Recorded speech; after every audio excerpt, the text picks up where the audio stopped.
속보입니다. 25년 2월 1일 소식 전해드립니다. 헌법재판소는 오는 2월 3일 재판관 미임명 사건에 대한 판결을 내릴 예정입니다. 이 사건은 국회와 청와대가 헌법재판소 재판관 임명을 두고 갈등을 빚으면서 발생했습니다. 현재 헌재는 9명의 재판관으로 구성되어야 하지만 정치적 대립으로 인해 일부 자리가 공석으로 남아 있습니다. 이번 판결은 헌재의 기능 정상화 여부를 결정짓는 중요한 변수가 될 전망입니다. 법조계에서는 대통령과 국회의 책임을 어디까지 인정할지에 따라 향후 권력, 기관 간의 균형이 달라질 수 있다고 보고 있습니다.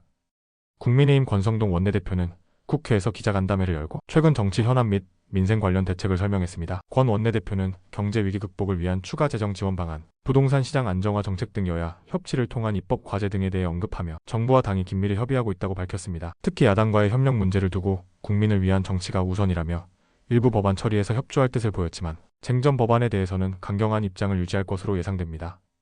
검찰은 국군방첩사령부 방첩사 소속 김대우 대령과 정성우 중령을 피의자로 입건하고 본격적인 수사에 착수했습니다. 이번 수사는 국방부가 방첩사의 정보, 유출 및 권한 남용 혐의를 감찰하는 과정에서 시작된 것으로 알려졌습니다. 김 대령과 정중령은 군사 기밀을 외부에 유출한 혐의를 받고 있으며 이와 관련하여 군 내부에서도 조사가 진행 중입니다. 검찰은 두 사람이 연루된 추가 혐의가 있는지 확인하기 위해 관련자들을 소환 조사할 방침입니다.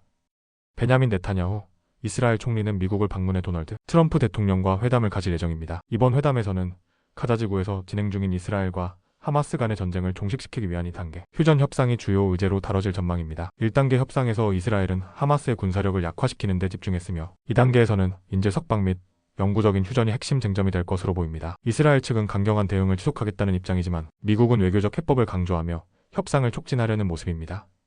최근 일본 미야자키 앞바다에서 규모 6.8의 강진이 발생하면서 난카이 대지진 가능성이 다시금 제기되고 있습니다. 난카이 대지진은 일본에서 10만 150년 주기로 발생하는 초대형 지진으로 전문가들은 최악의 경우 도쿄와 오사카 등 대도시에서 막대한 피해가 예상된다고 경고하고 있습니다. 특히 이번 지진 이후 후지산의 화산 활동이 감지되면서 후지산 분화 가능성까지 거론되고 있는 상황입니다. 일본 정부는 지진 대비 경보 시스템을 강화하고 주민들에게 대피 훈련을 독려하는 등 대비 태세를 점검하고 있습니다.